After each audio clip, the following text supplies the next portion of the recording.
If you've ever visited a state park, a national park, or any nature preserve, you're likely familiar with the signs along the trails, reminding visitors not to feed or interact with the wildlife.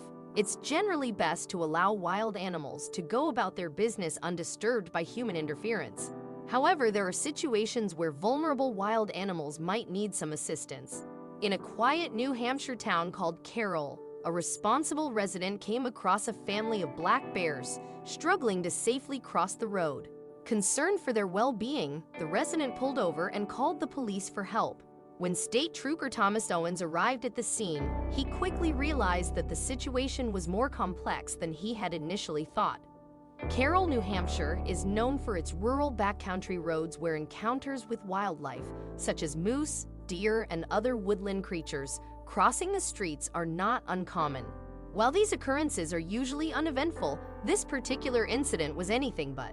As a Carroll resident was driving near the Bretton Woods ski resort, a family of black bears, led by a protective mother bear, brought his car to a halt. Sensing that something was amiss, he promptly called the police in the hope that wildlife experts could shed light on the situation.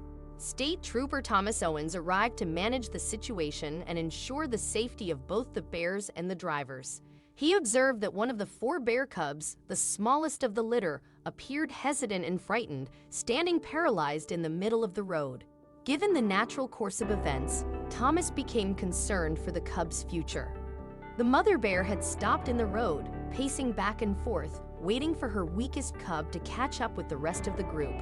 It seemed that she had sensed the cub's vulnerability and was hesitant to leave it behind, but the laws of nature often require her to prioritize the stronger cub's safety.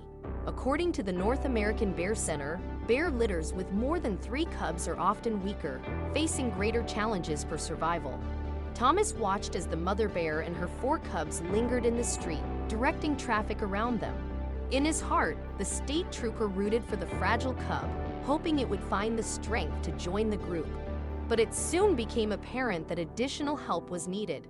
The sight of a family of wild black bears in such close proximity is a majestic experience that often prompts people to take photographs. However, the presence of a crowd of onlookers might have alarmed the mother bear, causing her to feel threatened and unable to protect her weakest cub. Black bears typically prefer flight over confrontation, unlike their more aggressive counterparts, the grizzly bears. Recognizing that the runt of the litter had been left behind and required assistance, Thomas decided to call for backup. He contacted Fish and Wildlife Services to have a professional transport the weak cub to safety. In the process, an interesting connection was made. Fortunately, the frail cub was promptly taken to a rehabilitation center in Lyme. However, the police realized that a nearly identical situation had occurred in Carroll just 24 hours earlier. Another officer had rescued a different bear cub the previous day. The officers from the town of Carroll Police Department began to wonder if these 2 bear cubs might be from the same litter. While a litter of 4 cubs is already somewhat rare, could it have been a litter of 5?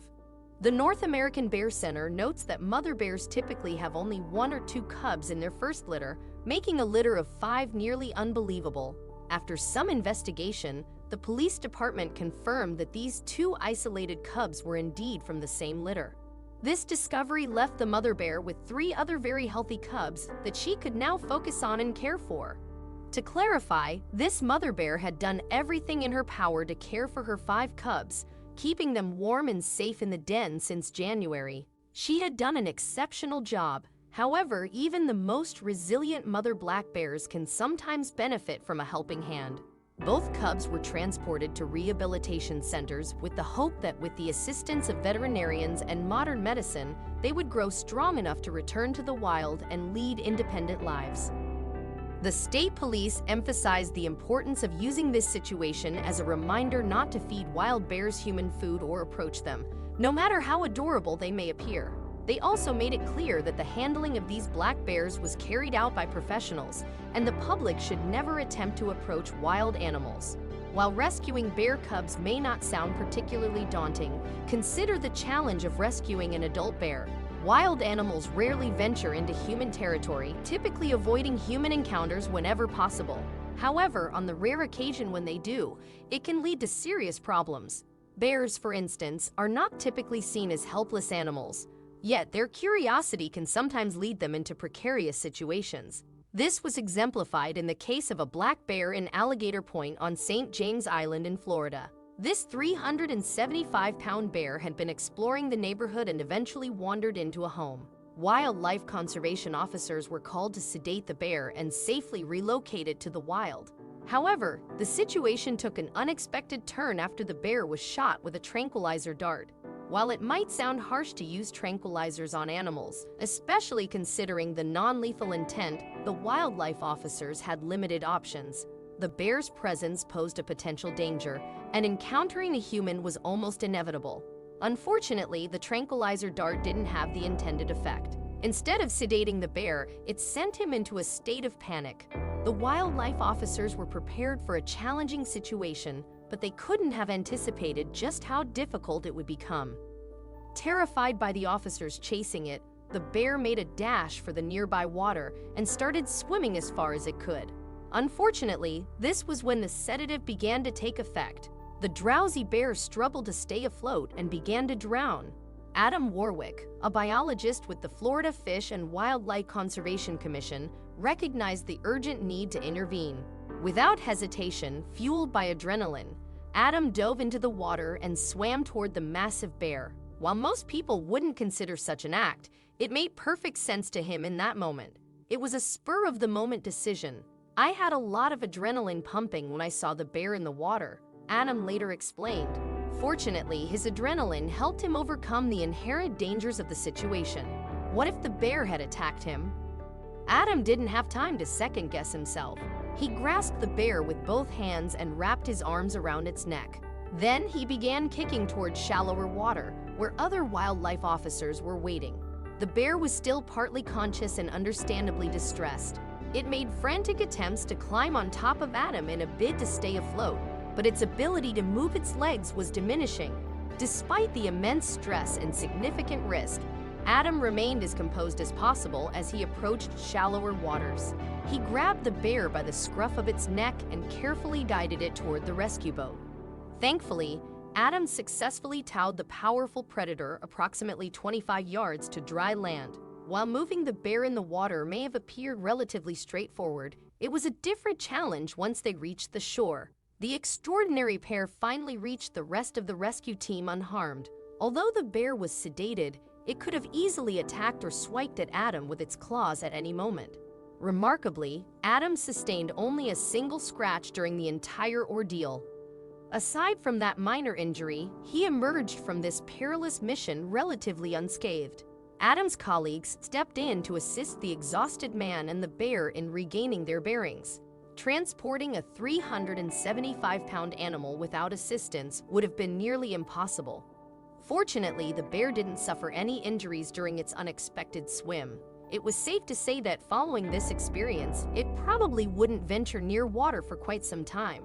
Most importantly, the massive bear was safe and back in an environment suited to its needs. With any luck, it had learned to avoid residential neighborhoods. However, for some bears, zoos provide the safest environment. In certain cases, zoos can be beneficial for the animals residing there, offering stable environments free of natural predators. For endangered species, such controlled environments can aid in population recovery.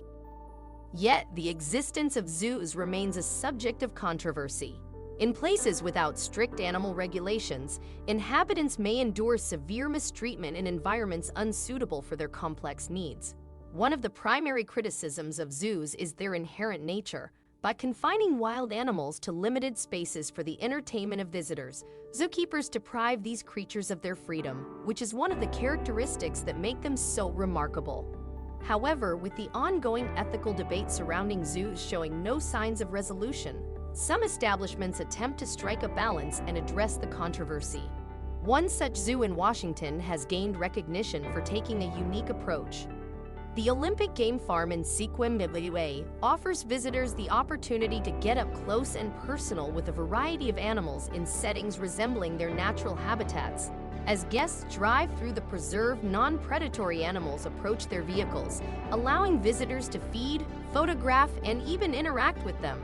For those animals that may become overly playful with visitors, a small fence separates them from the road, enabling guests to observe them from a safe distance. Despite these precautions, some of the animals still find ways to engage with the visitors. One particular visitor to the farm had a first-hand experience of this as they explored the preserve. As they ventured through each enclosure, they took a special interest in a fenced-off area that housed a group of Kodiak bears. Kodiak bears, among the largest living bear species, are truly impressive creatures, which likely drew the visitors' attention to their enclosure. As they moved along the edge of the exhibit, something caught their eye, leaving them astonished. There, just on the other side of the enclosure's fence, sat the biggest bear they had ever seen. Despite its massive size, it could easily have climbed over the fence. However, this did not deter the visitor and their companion from pulling up closer for a better look. Judging by the passenger's joyful expression, it was clear that the pair was more excited than frightened by the bear's presence. Instead of merely observing the wild animal and continuing their journey, they decided to share a positive moment with their newfound furry friend. The woman in the vehicle reached out of the window and began waving at the enormous bear, hoping that the bear would somehow interpret the gesture. As it turns out, the bear did respond, but what happened next was likely unexpected. For a moment, the bear remained seated, seemingly observing the unusual sight of the woman waving her hand from the safety of her vehicle, just a few yards away. Was the bear simply curious, or was it calculating its next move? Their question was soon answered when, without warning, the bear shifted back on its haunches and reared into the air. It appeared as if the Kodiak was preparing to strike, but as the passenger quickly withdrew her arm back into the vehicle, the bear surprised them both.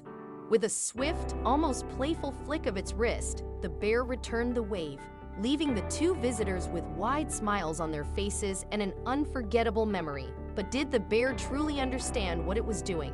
Bears are known for their social behavior and often habituate with humans, much like they do with their own kind. Considering this, it's not far-fetched to think that the bear interpreted the wave as a gesture of friendliness or welcome. On the other hand, many of the animals at the Olympic Game Farm are regularly hand-fed loaves of wheat bread by visitors. By mimicking the passengers' actions, the bear may have been attempting to earn a reward of food. Regardless of the reason, people can't seem to get enough of the adorable waving bear, as a video of this interaction has been viewed by nearly 20 million users. Surprisingly, other bears at the preserve have started to follow suit.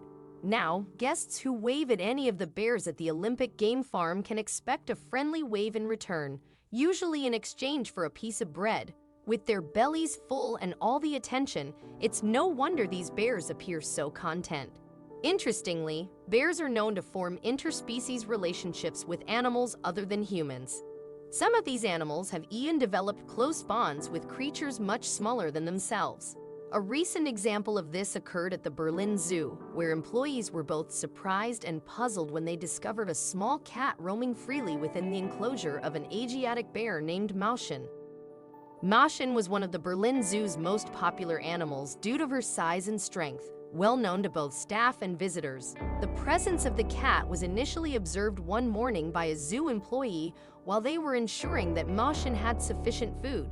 The employee was startled to find the cat sitting on one of the tree branches inside the enclosure. As soon as Mauchen noticed the tiny cat in her territory, the situation took an unexpected turn. Mauchen approached the cat slowly, and the small feline responded by jumping down to the ground. To everyone's surprise, Mauchen appeared immediately taken with her new small friend, who they decided to name Mushji. The two animals quickly became inseparable, but this wasn't the strangest part of their story. In 2007, the Berlin Zoo decided to expand Mauchen's enclosure, requiring the temporary separation of Mauchen and Mushki during the construction. This separation resulted in a surprising reaction from the two animals. Mauchen and Mushki visibly displayed distress due to their separation. Mushki would even sit outside Mauchen's enclosure and cry throughout the night. Finally, after the renovations were completed, reuniting the two friends, their rekindled friendship drew significant attention from visitors. People from all over came to witness the unique relationship between these unlikely companions. But where did Mushki come from in the first place? Mushki's origin was a mystery, but what remained even more mysterious was the reason behind her attraction to Mauchen. Zoo staff couldn't help but feel that it was as though these two were destined to meet. Mauchen and Mushti serve as a heartwarming reminder that friendships can bloom in the most unexpected places. However, they aren't the only unlikely pairs found in zoos. Strangely enough, the friendship that formed at the Berlin Zoo was not the first instance of a massive bear befriending a tiny feline. A similar occurrence took place at the Folsom City Zoo Sanctuary in California.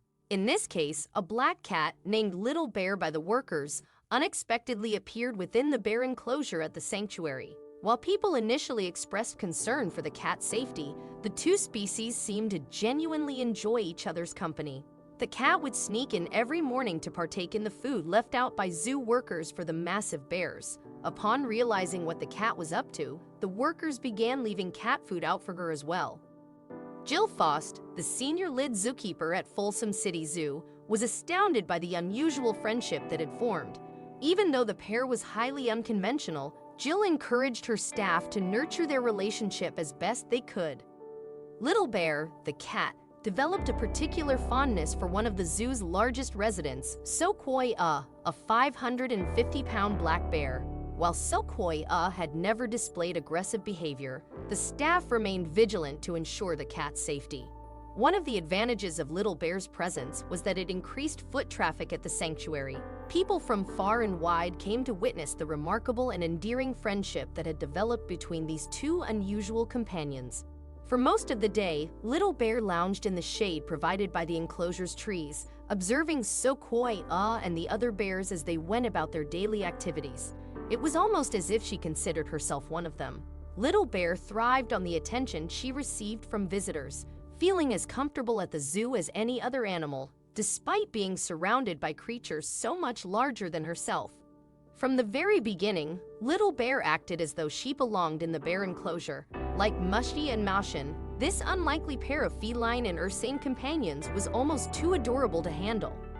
These friends had already overcome many challenges, and there was no doubt that their bond would continue to grow stronger over time. Witnessing the profound connection between two entirely different species is truly incredible, and it's not limited to just bears.